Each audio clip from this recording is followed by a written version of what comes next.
Examination 2016। Hindi medium में मेरा second rank है और आज मैं आपको प्रीलिम्स की बुक लिस्ट के बारे में बताऊंगा और प्रीलिम्स को कैसे अप्रोच किया जाए इस पर हम चर्चा करेंगे।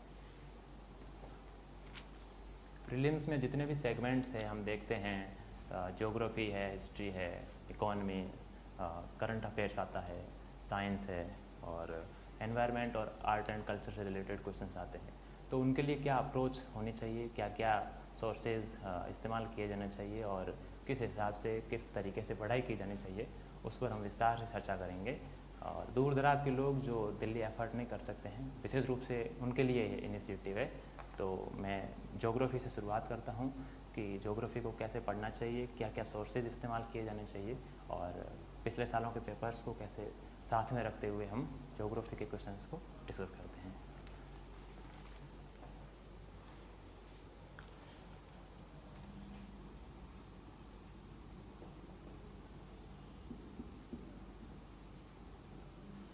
अगर भूगोल में रिसोर्सेज की बात की जाए तो मुख्य रूप से एनसीईआरटीज़ पर ही फोकस होना चाहिए। इसके साथ साथ एक एटलस, ऑक्सफोर्ड स्कूल का जो एटलस है, हिंदी मीडियम माध्यम और इंग्लिश मीडियम दोनों में ही है, किसी एक का इस्तेमाल किया जाना चाहिए।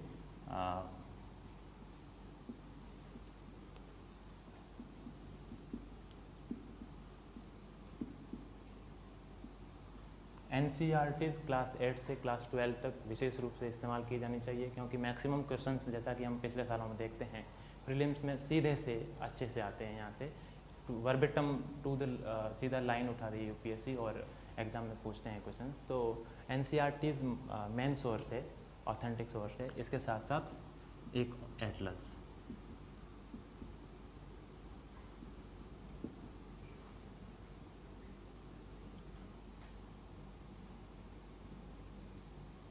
ऑक्सफोर्ड स्कूल का एटलस। इसके अलावा कोई रेफरेंस बुक की आवश्यकता नहीं है ज्योग्राफी में, ये सोर्सेज पर्याप्त है और मैंने अपने दोनों अटेम्प्ट्स में सिर्फ यही पढ़े हैं और पिछले साल और पुराने टॉपर्स भी यही रेकमेंड करते हैं। तो ज्योग्राफी में आप इन सोर्सेज पर रिलाई कर सकते हैं और जैसा कि हम पिछले सालों के पेपर्स में देखते हैं, प्रीलिम्स, मेंस, यहाँ तक कि अगर इंटरव्यू में भी क्वेश्चंस पूछते हैं तो मैक्सिमम क्वेश्चंस आपको इन सोर्सेज से मिल जाते हैं।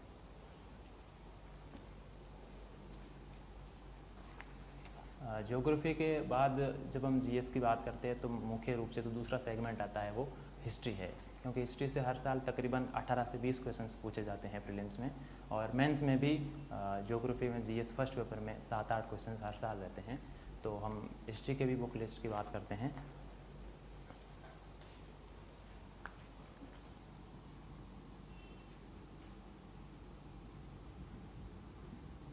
इतिहास वैसे तो जैसा कहते हैं कि आउटपुट कम रहता है, क्योंकि बहुत से लोग मैक्सिमम बुक्स पढ़ते हैं लेकिन इतना आउटपुट मिलता नहीं है। फिर भी इतिहास में हम बात करते हैं तो मुख्य रूप से सोर्सेज भी एनसीईआरटी ही है।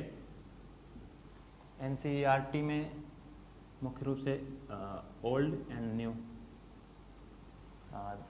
न्यू दोनों एनसीईआरटीज हिस्ट्री के लिए ज़रूरी है।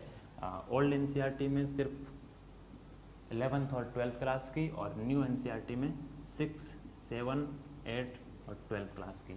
इन एनसीईआरटीज़ पे हिस्ट्री में निर्भर रहा जा सकता है और मैक्सिमम क्वेश्चंस इन एनसीईआरटी से मिल सकते हैं प्रीलिम्स में भी और मेंस में भी।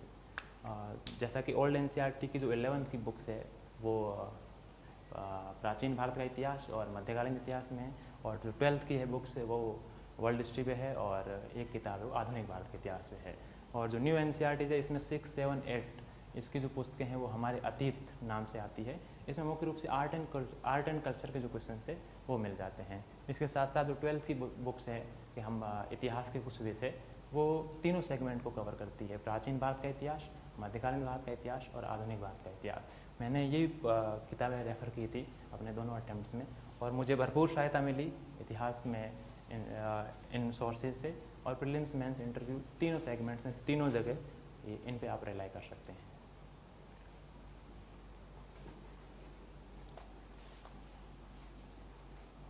इतिहास के अलावा अगर आगे देखें तो ज्योग्राफी और हिस्ट्री के अलावा तीसरा सेगमेंट पॉलिटी आता है जीएस में। तो पॉलिटी से भी हर साल तकरीबन 10 से 12 क्वेश्चंस प्रीलिम्स में पूछे जाते हैं। मेंस का दूसरा जो सेकंड जीएस का पेपर है वो मुख्य रूप से पॉलिटी एंड इंटरनेशनल रिलेशंस पे ही है। सोशल जस्टिस से रिलेटेड भी क्वेश्चंस पूछे जाते हैं।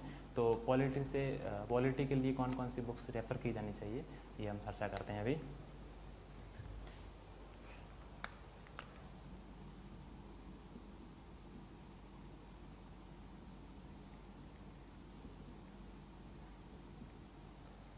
अगर राजनीति विज्ञान की बात करें तो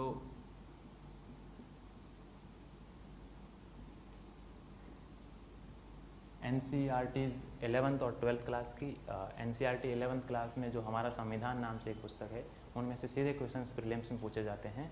और जो दूसरी किताब है पॉलिटिकल थियरी, उसमें से मेंस में जीएस सेकंड पेपर में और एथिक्स में बहुत से क्वेश्चंस आते हैं। और प्रीलिम्स की बात करें तो 12th की NCERT भी इम्पोर्टेंट है। इसमें मुख्य रूप से विश्व राजनीतिक व्यवस्था और जो आफ्टर इंडिपेंडेंस की बातें हैं वो 12th की पॉलिटी की NCERT में है। और पिछले सालों में खूब सारे क्वेश्चंस इन पुस्तकों से आए हैं। और इसके अलावा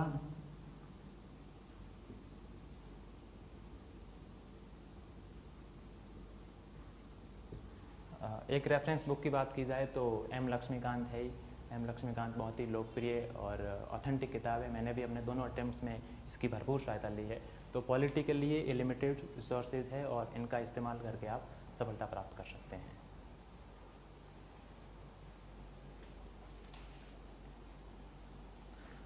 मुख्य रूप से 3 सेगमेंट हमने अभी चर्चा की, ज्योग्राफी, हिस्ट्री एंड पॉलिटी। इसके अलावा इकोनॉमी, आर्ट एंड कल्चर और एनवायरनमेंट से रिलेटेड क्वेश्चंस भी प्रीलिम्स मेंस इंटरव्यू में पूछे जाते हैं। तो हम इकोनॉमी की भी बात करेंगे। इकोनॉमी में सिलेबस में ये लिखा है कि भारत का सामाजिक एवं आर्थिक विकास। तो मुख्य रूप से अर्थव्यवस्था की मूल अवधारणाएं जो कि नॉर्मल कंसेप्ट है वो प्रीलिम्स में और मेंस में पूछे जाते हैं।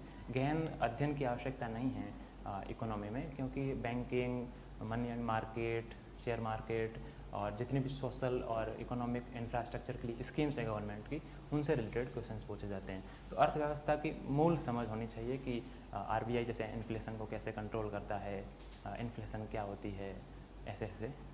और अर्थव्यवस्था में हम अभी रिसोर्सेज की बात करते हैं।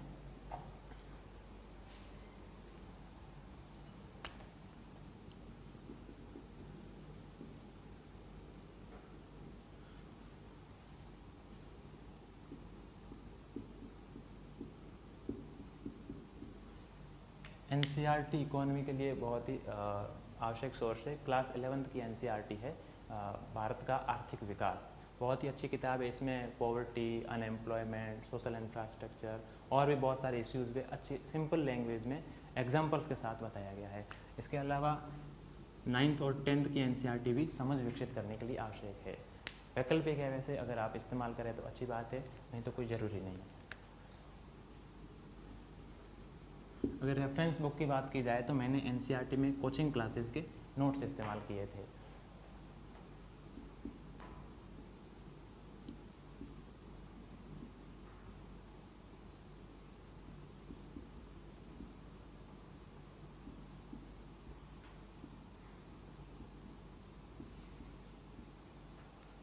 रेफरेंस बुक में रामेश्वर सर के नोट्स बहुत ही रामबाण की तरह है। मैंने दोनों अटेम्प्ट्स में रामेश्वर सर के नोट्स पढ़े थे, जो कि मुखर्जी नगर में कोचिंग इंस्टीट्यूट में पढ़ाते हैं।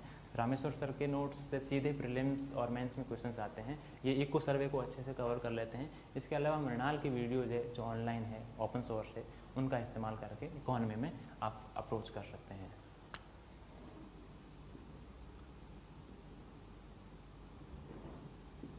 एनवायरनमेंट एंड इकोलॉजी बहुत ही लोकप्रिय और ज़्यादा क्वेश्चंस गेन करने वाला है सेक्शन है। इस सेगमेंट में भी प्रीलिम्स में पिछले सालों में खूब सारे क्वेश्चंस आ रहे हैं। और जैसा कि हम एक ट्रेंड देखते हैं तो 2010 से 2015 की तरफ बढ़ते हैं तो maximum questions environment and ecology section से आते हैं और दिनों दिन प्रति ईयर इनके क्वेश्चंस बढ़ते जा रहे हैं। तो मैंने एनवायरनमेंट एंड इकोलॉजी की अप्रोच करने के लिए मल्टी सोर्स में विश्वास किया। मैं बहुत सारे सोर्सेज से एनवायरनमेंट एंड इकोलॉजी पढ़ता था, लेकिन मुख्य रूप से जिन जिन सोर्सेज से क्वेश्चंस आते हैं और ज़्यादा रिलायबल है उनकी हम चर्चा करते हैं।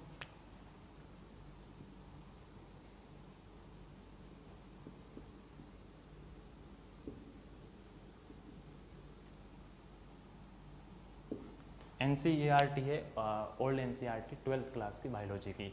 इसमें एनवायरनमेंट एंड इकोलॉजी से जुड़े हुए बायोडाइवर्सिटी, पॉल्यूशन और जितने भी इंटरनेशनल ऑर्गेनाइजेशन है एनवायरनमेंट एंड इकोलॉजी से रिलेटेड, उन पर इस पर अच्छे से डिस्कस किया गया है और पिछले काफ़ी सालों में खूब सारे क्वेश्चंस इस पुस्तक से आए हैं। तो मुख्य सोर्स NCERT है, ओल्ड 12th क्लास की। और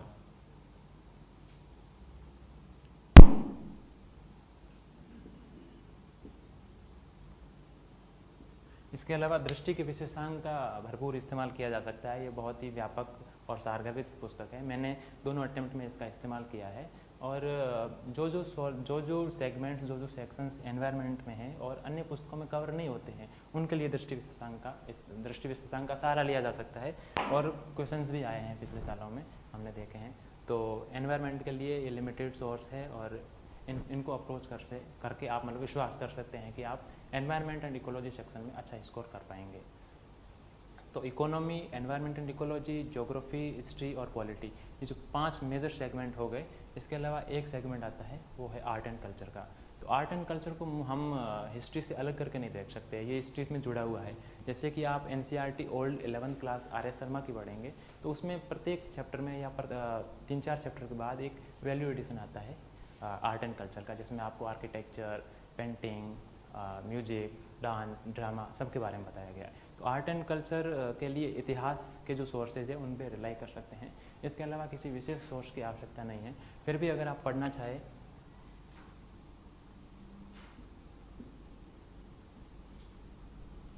तो मृणाल की वीडियोज़ है आर्ट एंड कल्चर पे, उनको आप अप्रोच कर सकते हैं और उनके सहारे आप आर्ट एंड कल्चर के सेगमेंट को बहुत अच्छे से तैयार कर सकते हैं। वैसे नितिन सिंघानिया की बहुत अच्छी पुस्तक है, लेकिन उसमें शुरुआती चैप्टर्स बहुत ज़्यादा रिलायबल है, बहुत मतलब ज़्यादा परीक्षा की दृष्टि से इंपॉर्टेंट है, तो उनका इस्तेमाल आप कर सकते हैं।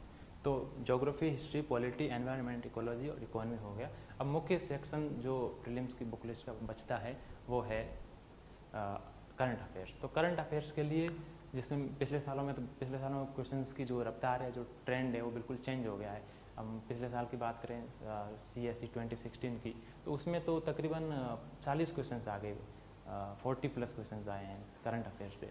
तो करंट अफेयर्स के लिए मैं तो मल्टी सोर्स में विश्वास करता था, और करंट अफेयर्स के लिए जो मैंने पुस्तकें पढ़ी हैं मैं आपको थोड़ा सा डिस्कस करता हूँ।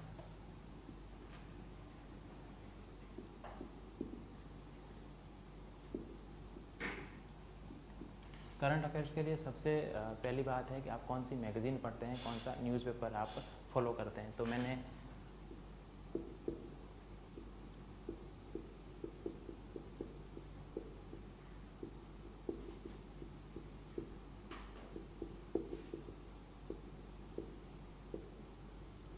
दैनिक जागरण राष्ट्रीय संस्करण को फॉलो किया था न्यूज़पेपर के तौर पे। मैंने सिर्फ इस न्यूज़पेपर को पढ़ा सप्ताह के 6 दिनों में, और संडे को मैं विशेष रूप से जनसत्ता पढ़ता था।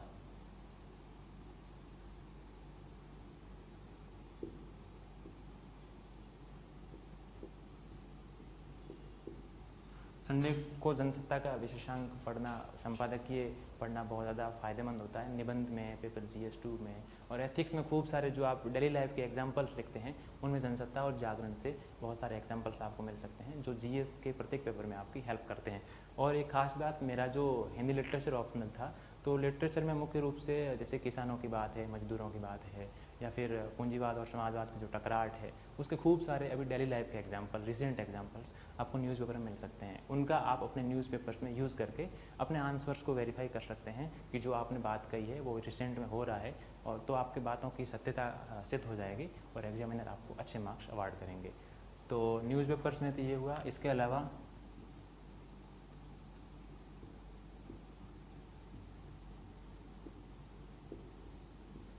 अगर एक मासिक पत्रिका की बात की जाए, क्योंकि हम प्रतिदिन न्यूज़पेपर नहीं पढ़ पाते हैं, कभी कभी न्यूज़पेपर एक ऐसा होता है कि सप्ताह के 7 दिन में से कभी कभी मिस हो जाता है। वैसे मिस नहीं करना चाहिए, लेकिन कभी कभी अगर मिस हो जाता है तो मासिक पत्रिका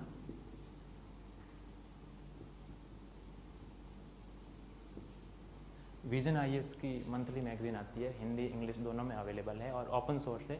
इसमें कोई खास परेशानी नहीं है, मार्केट से आपको आसानी से सहज रूप से मिल जाती है। तो विजन IAS को आप अच्छे से पढ़ सकते हैं। अगर कोई दूसरा विकल्प आप देखना चाहें तो दृष्टि current affairs.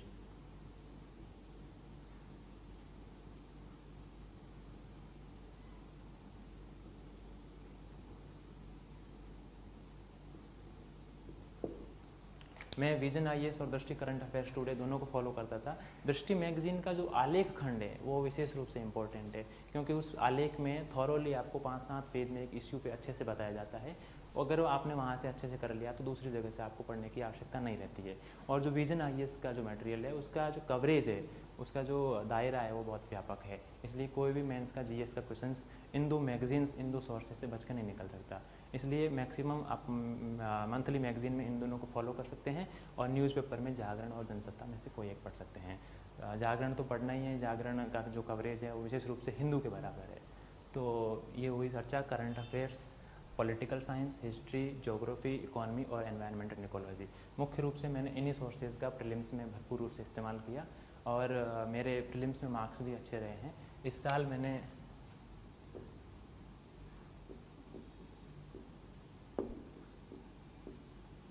GS first paper में मेरे प्रीलिम्स में मार्क्स 145.34 थे। तो मुख्य रूप से आप रिलाई कर सकते हैं इन सोर्सेज पे। और मैंने जो बुक लिस्ट पढ़ी है, जो मैंने बुक्स रेफ़र की है, मैंने उनको बताया। हो सकता है कि आप इनमें से आपने कोई पुस्तक नहीं पढ़ी हो, तो कोई ज़रूरी नहीं है कि आप इन पुस्तकों को पढ़ें, क्योंकि ये पुस्तक सूची अंतिम नहीं है। क्योंकि बहुत से सोर्सेज है जो अल्टरनेट है, जैसे आप रेफरेंस बुक इकोनॉमी में दूसरी पुस्तक पढ़ सकते हैं। तो मुख्य रूप से बातें, जैसे अगर कोई पॉवर्टी पे बताएगा तो इन नोट्स में भी वही होगा जो दूसरी पुस्तक में होगा। तो ये पुस्तक सूची अंतिम नहीं है, लेकिन इनको अगर फॉलो करें आप तो फ़ायदा होगा, क्योंकि ये लिमिटेड टाइम में, लिमिटेड रिसोर्सेज में आपको मैक्सिमम गेन देंगे। तो मुख्य रूप से मेरी प्रीलिम्स की स्ट्रेटेजी यही थी, आप इनको फॉलो कर सकते हैं। Thank you.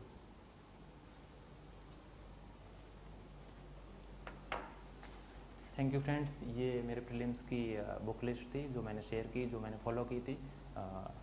Thank you.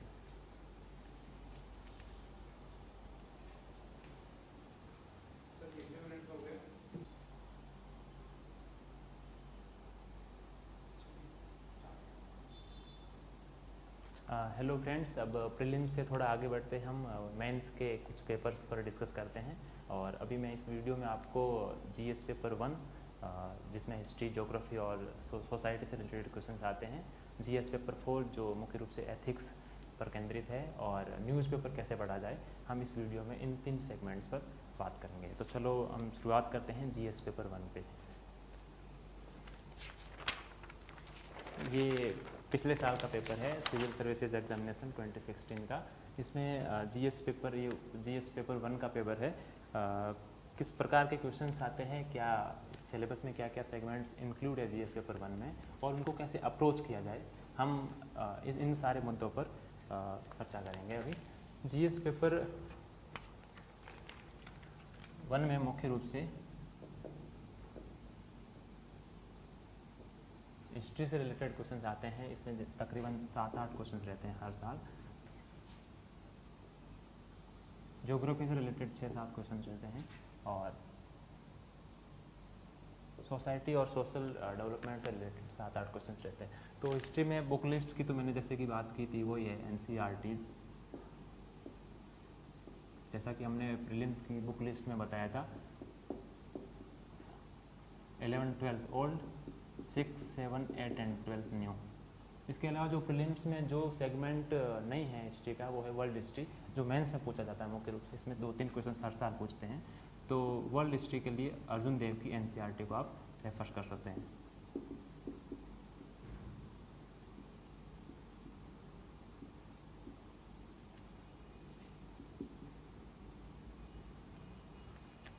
History के मुख्य रूप से यही सोर्सेज है। और इनके अलावा अगर पेपर को कैसे अप्रोच करना है, वो हम थोड़ा आंसर राइटिंग पर बात करते हैं। जैसा कि पहला क्वेश्चन पूछा गया था कि प्रारंभिक बौद्ध स्तूप कला लोकवर्णीय विषयों एवं कथानकों को चित्रित करते हुए बौद्ध आदर्शों की सफलतापूर्वक व्याख्या करती है। तो बौद्ध स्तूप कला के बारे में इसमें पूछा गया था। तो मुख्य रूप से ये ध्यान रखना है कि कहाँ कहाँ आप इनोवेशन कर सकते हैं आंसर राइटिंग में। तो फिगर्स है, मैप, डायग्राम, फ्लो चार्ट्स, और भी जितने प्रकार के इनोवेशंस हैं, कोई कोटेशन यूज़ करना है, कोई से एग्जाम्पल आपको अगर एग्जाम्पल बताना है, तो ये सारे आप कर सकते हैं। जैसा कि इसमें बौद्ध स्तूप कला के बारे में पूछा गया था, तो एक स्कोप है कि आप स्तूप बना के अच्छे से बता सकते हो। तो मैंने ये पहला क्वेश्चन अप्रोच किया था, स्तूप बनाया था। जैसा कि हम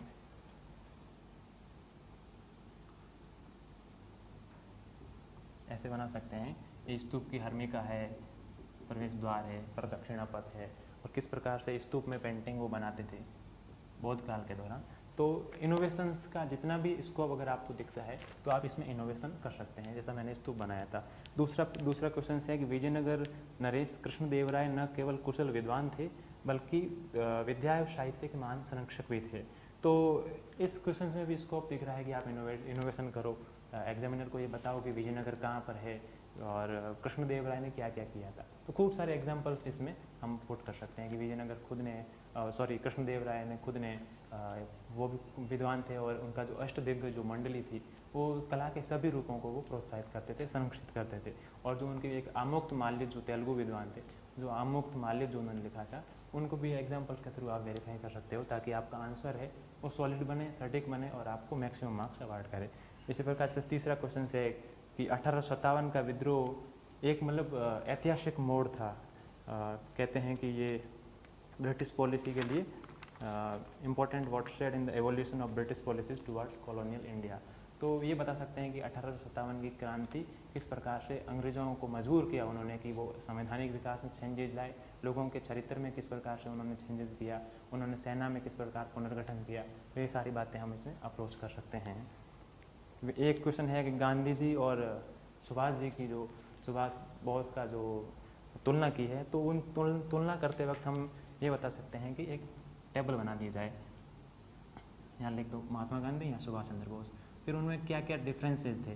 जैसे सुभाष चंद्र बोस थे वो साधन और साध्य दोनों की महानता में विश्वास नहीं करते थे। वो कहते थे कि अगर आपका साध्य पवित्र है तो आपका साधन भले कैसा ही हो आप अप्रोच कर सकते हैं, लेकिन गांधी जी ये चाहते थे कि आप साधन और साध्य दोनों को पवित्र रखना है। और जितने भी डिफरेंसेस है जो गांधी जी और सुभाष जी की अप्रोच में परिवर्तन लाते हैं या फिर अलग है, उनको आप टेबल के थ्रू अच्छे से बता सकते हैं। तो यहाँ पर ब्लैक पेन और ब्लू पेन का संतुलित उपयोग किया जा सकता है। जैसे स्तूप बनाते हैं तो स्तूप को भी थोड़ा सा रंगीन बना सकते हैं ताकि आपके मार्क्स और अच्छा है, क्योंकि थोड़ा सा अट्रैक्टिव दिखता है दिखने में भी। इसी प्रकार आगे बढ़ते हैं तो हिस्ट्री के मैक्सिमम क्वेश्चन ऐसे ही रहते हैं। एंशिएंट हिस्ट्री के आर्ट एंड कल्चर से, मेडावल हिस्ट्री का कल्चर है और फिर मॉडर्न हिस्ट्री से और वर्ल्ड हिस्ट्री से। तो इनको आप ऐसे अप्रोच कर सकते हैं। जहाँ भी इनोवेशन की कहीं भी संभावना दिखती हो तो आप उस क्वेश्चन में इनोवेशन को जरूर लाएं, क्योंकि इनोवेशन से आपका आंसर अच्छा बनेगा जो आपको अन्य लोगों से थोड़ा सा डिफरेंट बनाएगा। और एक बात खास बात यह है कि उसमें कम समय लगता है। जैसा कि आप इतने स्पेस में अगर एक स्तूप बनाते हैं तो इसमें तकरीबन 1.5 मिनट लगता है, लेकिन जब आप लिखेंगे 3 से 4 मिनट लगेंगे। और जो लिखने का इतना आउटपुट नहीं है जितना आप स्तूप बना के अच्छे से बता सकते हैं। तो कम मेहनत में ज़्यादा फायदा तभी होगा जब आप अच्छे से अपने आंसर्स को इनोवेटिव तरीके से लिखेंगे। तो हिस्ट्री सेगमेंट में मुख्य रूप से ये बात हुई जीएस पेपर 1 में। अब ज्योग्राफी के क्वेश्चन है, ये फर्स्ट पेपर के लास्ट में आते हैं। जैसे पिछली बार एक क्वेश्चन पूछा गया था, discuss the concept of air mass and explain its role in macro climatic changes. मतलब जो वायु संहतियाँ हैं वो किस प्रकार से निर्मित होती है और उनका जलवायु परिवर्तन में किस प्रकार से रोल है। तो यहाँ भी ये सीधा सीधा एनसीईआरटी से पूछा गया है, 11th की एनसीईआरटी से। तो मैंने जब 11th की एनसीईआरटी पढ़ी थी, नोट्स बनाए थे, उसमें से सीधा आ गया तो मुझे याद था। एयर मासेज में भी कुछ नहीं करना है आपको, एयर मास बताने हैं। 3 एयर मास किस प्रकार से बनते हैं, उष्ण शीतोष्ण और तीसरा वाला। उनको आप एयर मास को बताओ कि गर्म वायु और ठंडी वायु किस प्रकार मिलती है और क्लाइमेट चेंजेस में उनकी कैसे भूमिका है। तो यहाँ भी इनोवेशन का पूरा स्कोप था, आप अच्छे से लिख सकते हैं। एक क्वेश्चन था, वर्तमान संदर्भ में दक्षिणी चीन सागर का भू राजनीतिक महत्व बढ़ गया है, किस प्रकार से बढ़ गया है। तो ये साउथ चाइना सी का जो क्वेश्चन था, इनमें भी 3 पॉइंट्स मुख्य रूप से सबको याद रहते हैं। एक तो सामरिक महत्व है, दूसरा है कि जो स्ट्रेटेजिक रूट है वो है, तीसरा हाइड्रोकार्बन के खूब सारे भंडार वहाँ पर है, प्राकृतिक गैस है और तेल के। तो इनका जो महत्व बढ़ गया है इसको आप अच्छे से बता सकते हैं कि साउथ चाइना सी कहाँ पर है, एक अच्छे से डायग्राम के थ्रू। फिर यहाँ कौन कौन से आइलैंड है, कौन कौन से देश है, कौन कौन से देशों की सीमा मिलती है, स्प्रेटली और पारासेल द्वीप को आप अच्छे से बता सकते हैं और फिर वेरीफाई कर सकते हैं कि इसका स्ट्रेटेजिक महत्व बढ़ गया है। इसी प्रकार अभी एक क्वेश्चन बाहर पे आया था कि major cities of India are becoming more vulnerable to flood conditions, discuss. तो पिछले 3-4 सालों की अगर बात की जाए तो श्रीनगर, उत्तराखंड में भी केदारनाथ, गुड़गांव और चेन्नई में बाढ़ आई। तो उनको आप एग्जाम्पल्स के थ्रू अच्छे से अपने आंसर को शुरुआत कर सकते हैं और फिर बता सकते हैं कि सिटीज़ किस प्रकार के शहर कंक्रीट के जंजाल बनते जा रहे हैं। सिटी में मतलब वो प्लेस बहुत कम रह गया है जहाँ पानी 100 के ज़मीन से अंदर चला जाए। तो यहाँ पर भी एक इनोवेशन का गैप दिखता है तो आप इनोवेशन के स्कोप को पूरी तरह से इस्तेमाल करें। और कोई पैनल या कोई कमेटी की रिपोर्ट या कोई रिकमेंडेशन जो ऑथेंटिक आपको लगती है उसका आप इस्तेमाल ज़रूर करें। जैसा कि इसमें मैंने मिहिर शाह पैनल का जिक्र किया था कि मिहिर शाह पैनल ने बाढ़ पे ये बताया था, तो इसका भरपूर फ़ायदा मिलता है क्योंकि आप जो बात कह रहे हैं वो आपकी बात अपने आंसर से ही वेरीफाई हो जाती है, तो एग्जामिनर आपको अच्छे मार्क्स देंगे। तो ज्योग्राफी में मुख्य रूप से ऐसे ऐसे क्वेश्चंस आते हैं। एक क्वेश्चन ये आया था, अंतर्देशीय जल परिवहन की समस्याएं एवं संभावनाएं। तो सबसे पहले ये करना है कि कोई क्वेश्चन कितने पार्ट्स में बटा हुआ है। जैसे 19वां क्वेश्चन है, इसमें था कि भारत में अंतर्देशीय जल परिवहन की समस्याएं संभावनाएं। तो सबसे पहले अच्छे से इंट्रो करना है कि अंतर्देशीय जल परिवहन है क्या, फिर दूसरा पार्ट लिखना है कि इसमें समस्याएं क्या है। तो समस्याओं के लिए भारत में अंतर्देशीय जल परिवहन की समस्याएं, अच्छे से हेडिंग लिखनी है, ब्लैक पेन से लिखो या ब्लू पेन से, जो जिसमें आप कंफर्टेबल हो। और फिर तीसरा सेगमेंट है कि संभावनाएं क्या है, पॉसिबिलिटीज़ क्या है। अगर भारत में अंतर्देशीय जल परिवहन विकसित हो जाए तो परिवहन के साथ अन्य साधनों पर किस प्रकार से दबाव कम होगा और भारत का जो परिवहन तंत्र है वो समुन्नत हो जाएगा। तो इस प्रकार से हम इसको सेगमेंट वाइज बांट के लिखें। अगर थोड़ी सी कॉपी की ग्राफिक्स अच्छी लगेगी और आपका आंसर सीधा दिख जाएगा कि आपने सारे सेगमेंट्स सारे पार्ट्स क्वेश्चन के कवर किए हैं, तो आपको मैक्सिमम मार्क्स मिलने की संभावना बनती है। तो ज्योग्राफी के पेपर को आप, ज्योग्राफी के मेंस के पेपर क्वेश्चंस को आप ऐसे अप्रोच कर सकते हैं। अब लास्ट में जो शेष रहता है वो है सोसाइटी के क्वेश्चन। सोसाइटी के क्वेश्चंस मैक्सिमम न्यूज़पेपर से आते हैं या आप डेली लाइफ में, जैसा कि आप आसपास देखते हैं कि भारत की जो सामाजिक समस्याएं हैं उनके लिए कैसे अप्रोच करना है। तो सोसाइटी के क्वेश्चंस को भी आप डेली लाइफ के एग्जाम्पल से अच्छे से बना सकते। इसके लिए जो सोर्सेज की बात है वो NCERT क्लास 11 और क्लास 12, भारत का जो समाज है, भारत की समाज की प्रकृति कैसी है और भारत में सामाजिक परिवर्तन किस प्रकार से हो रहे हैं, इन सारी बातों को NCERT में अच्छे से कवर किया गया है। और इस साल जैसे 2-3 क्वेश्चन थे तो सीधे NCERT से पुट किए गए हैं कि किस प्रकार से इंटरनेशनलाइजेशन के विपरीत दिशा में भी कदम बढ़ रहे हैं। एक क्वेश्चन ये था। तो खूब सारे एग्जाम्पल्स NCERT में मिले हुए हैं। आप NCERT के एग्जाम्पल्स को रिसेंट के एग्जाम्पल से जोड़ते हुए आंसर लिखेंगे तो बहुत अच्छे मार्क्स मिलेंगे। जैसा कि हम एक क्वेश्चन डिस्कस करते हैं कि भारत में नगरीय जीवन की गुणवत्ता की संक्षिप्त पृष्ठभूमि के साथ स्मार्ट नगर कार्यक्रम के उद्देश्य एवं रणनीति बताइए। तो जो स्मार्ट सिटी प्रोग्राम है ये करंट से जुड़ा हुआ है। तो स्मार्ट सिटी में क्या आना चाहिए, स्मार्ट गवर्नेंस हो, स्मार्ट रोड हो, स्मार्ट कनेक्टिविटी हो, स्मार्ट डिजिटल इंफ्रास्ट्रक्चर हो और स्मार्ट लोग हो। ये जब सारे स्मार्ट होंगे तो अपने आप सिटी का जो पूरा कल्चर है वो स्मार्ट हो जाएगा। तो यहाँ पर भी इनोवेशन का गैप दिखता है। या आप ऐसे ऐसे लिख लो, ऐसे स्मार्ट सिटी लिखो, फिर इसके जो भी एस्पेक्ट्स है आप उनको एक एक करके अच्छे से बताओ कि ये सारे एस्पेक्ट्स जब स्मार्ट्स होंगे तो अपने आप में सिटी का कल्चर स्मार्ट होगा। तो दोस्तों GS फर्स्ट के पेपर की जो अप्रोच थी वो मुख्य रूप से मैंने ऐसे ही अप्रोच किया था। तो मुझे लगता है अगर आप इसे फॉलो करेंगे तो आपको निश्चित रूप से फ़ायदा होगा। Thank you.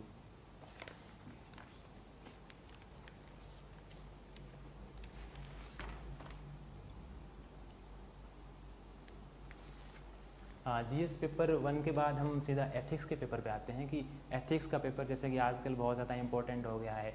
जैसा कि हम मार्किंग देखते हैं तो GS के अन्य पेपर्स के अलावा एथिक्स में मार्क्स कंपेरेटिव ज़्यादा मिलते हैं और कम मेहनत में ज़्यादा फ़ायदा दिलाने वाला ये पेपर है। तो एथिक्स के पेपर को कम मेहनत में ज़्यादा किस प्रकार से अंक हासिल किए जाए हम इस पर भी डिस्कस करेंगे। GS के पेपर 4 के अगर सिलेबस की बात करें तो सिलेबस मुख्य रूप से 2 पार्ट में बटा हुआ है।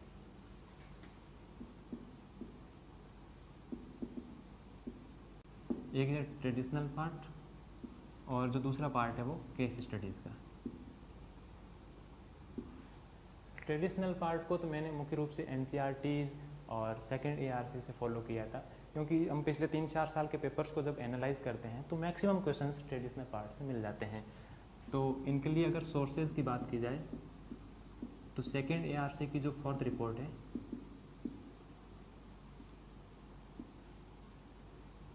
और NCERT और अभय कुमार सर के नोट्स आप फॉलो कर सकते हैं, मैंने ये पढ़े थे।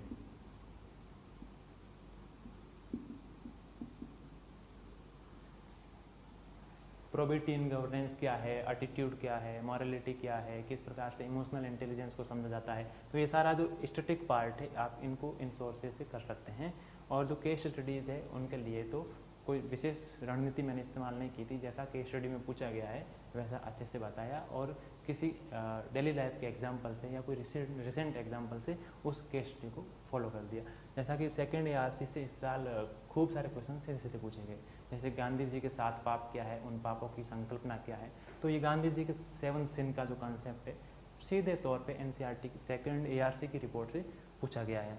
और NCERT जैसे 11th की NCERT है पॉलिटिकल थियरी।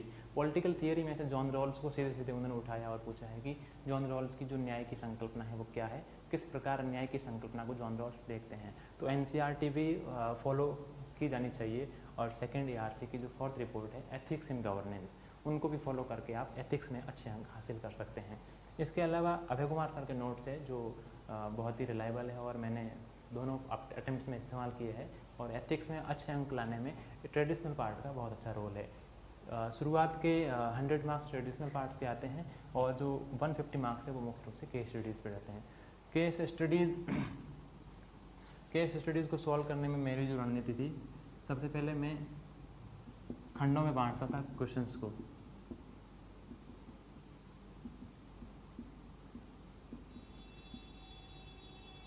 सबसे पहले प्रश्न को खंडों में बांटो कि कितने सेगमेंट्स में क्वेश्चन बंटा हुआ है, फिर उन क्वेश्चंस की अच्छे से हेडिंग बनाओ कि मुझे क्या करना क्या है। आपके पास विजन होना चाहिए कि आपका मतलब जो टारगेट है वो क्या है। जैसे केस स्टडी में पिछले साल एक केस स्टडी पूछी गई थी कि एक कोई आकांक्षी है जो बाहर विदेशी आई है और इंडिया में काम करना चाहती है, लेकिन जो लाल फीरस आई है प्रशासन की वो उन्हें मजबूर कर रही है कि वो उस काम से दूसरी जगह जाए या फिर उनको मतलब काम करने में बाधा आ रही है। तो मुख्य रूप से आप एग्जाम्पल्स को पुट कर सकते हैं, किसी कमेटी, किसी आयोग, किसी और भी पैनल की रिपोर्ट को उसमें दर्शा सकते हैं। और रिसेंट के एग्जाम्पल को अगर पुट कर पाएँ तो इससे अच्छी बात और कुछ नहीं है।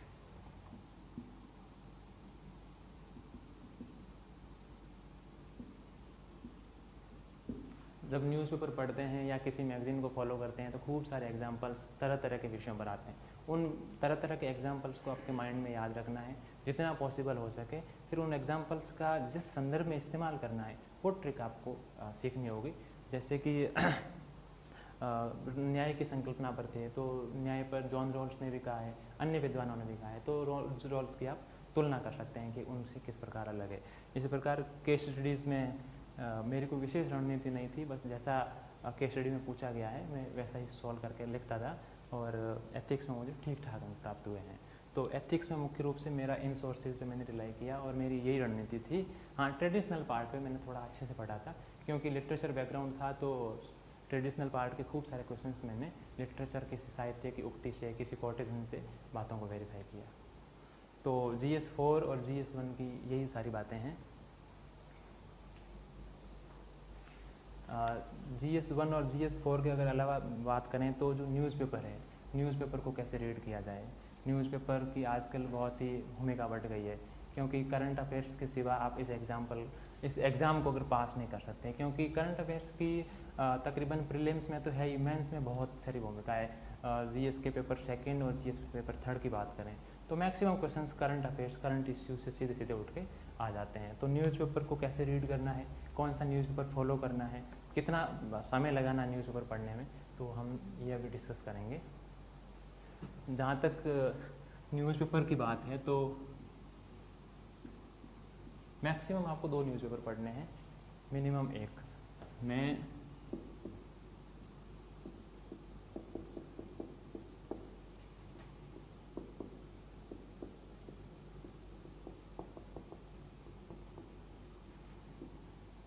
मैं सप्ताह के 7 दिन दैनिक जागरण राष्ट्रीय संस्करण को फॉलो करता था।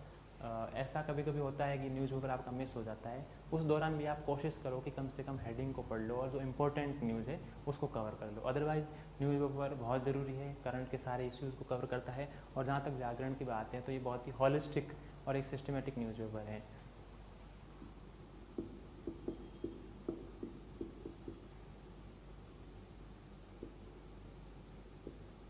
जनसत्ता की बात है तो संडे को आप जनसत्ता फॉलो कर सकते हैं। संडे को जनसत्ता का संपादकीय बहुत अच्छा आता है और सीधा सा एक मेजर करंट इश्यू को वो रिफ्लेक्ट करता है। तो जनसत्ता संडे को आप पढ़ सकते हैं और सप्ताह के 7 दिन दैनिक जागरण राष्ट्रीय संस्करण को फॉलो कर सकते हैं। लेकिन जो मुख्य बात है कि न्यूज़पेपर को कैसे पढ़ना है, कौन कौन सी न्यूज़ पे फोकस करना है, वह मैं आपको बताता हूँ।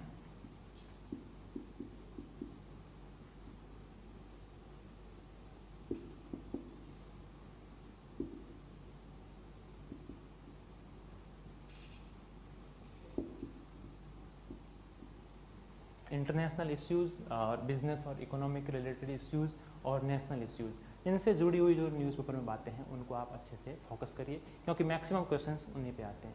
न्यूज़पेपर को पढ़ते हुए मुख्य रूप से एक बात ध्यान में ये रखनी है कि दिमाग खुला रखना है। कौन कौन से यूपीएससी के सिलेबस के टॉपिक्स आपके न्यूज़पेपर में रिफ्लेक्ट हो रहे हैं उनको आप अच्छे से करिए, क्योंकि आजकल न्यूज़पेपर बहुत बड़ा बनाने लगे हैं और खूब सारे पॉलिटिकल इश्यूज़ या मसाला न्यूज़ होती हैं उनमें, उनको आप नहीं फॉलो करना है, क्योंकि वो आपकी तैयारी में बाधक है और आपके सिलेबस से उनका कोई लिंक नहीं है। जो सिलेबस में है, सिलेबस के इश्यूज़ को रिफ्लेक्ट कर रहे हैं, उन बातों को न्यूज़पेपर में अच्छे से पढ़ना है। और अगर हो सके तो न्यूज़पेपर की किसी बात को आप नोट कर लें, क्योंकि मेंस एग्जाम में आपके जीएस के पेपर्स में आपकी बातों को वेरीफाई करने के लिए न्यूज़पेपर के रिसेंट के एग्जाम्पल्स बहुत फ़ायदेमंद होते हैं। और जहाँ तक मेरे हिंदी लिटरेचर ऑप्शनल की बात है, तो हिंदी लिटरेचर ऑप्शनल में मैंने जो बातें लिखी, जैसे अगर किसी कवि ने किसानों की समस्या के बारे में कहा है तो मैंने उस कवि की बातों को वेरीफाई किया वर्तमान के एग्जाम्पल से। जैसे वर्तमान में किसानों की आय को दुगना करने का लक्ष्य 2022 तक है, लेकिन ये कितना महत्वाकांक्षी, कितना मुश्किल है और इसकी सफलता में बाधक तत्व क्या है और क्या होना चाहिए, इन सभी बातों को न्यूज़पेपर अच्छे से बताता है। तो इन इश्यूज़ को आप अच्छे से अगर फोकस करेंगे, international issues, national issues, business news, तो न्यूज़पेपर की भरपूर सहायता मिलेगी। और न्यूज़पेपर के अलावा किसी मैगज़ीन को पढ़ना है तो जैसा कि मैंने बताया, विजन आईएएस की मैगजीन मासिक पत्रिका और दृष्टि करंट अफेयर्स टुडे का आलेख खंड विशेष रूप से आप फॉलो कर सकते हैं। और न्यूज़पेपर में यही बातें मुख्य रूप से ध्यान में रखनी है। न्यूज़पेपर को पढ़ते वक्त 1 घंटे से ज़्यादा समय नहीं लगाना है। हिंदी न्यूज़पेपर जैसे जागरण है तो आप अगर डेली फॉलो करेंगे तकरीबन 40-45 मिनट में आप अच्छे से उसे पढ़ लेंगे। उसका संपादकीय पृष्ठ अच्छे से पढ़ना है, राजनीतिक और मसाला न्यूज़ को साइड में रखना है, बाकी करंट इवेंट्स के जो इंटरनेशनल, बिजनेस, नेशनल न्यूज़ को अच्छे से फॉलो करना है। तो GS1, GS4 और न्यूज़पेपर की ये सारी बातें थी। मैंने इन सारे सोर्सेज को फॉलो किया था। हो सकता है ये आपकी तैयारी में मददगार साबित हो। Thank you.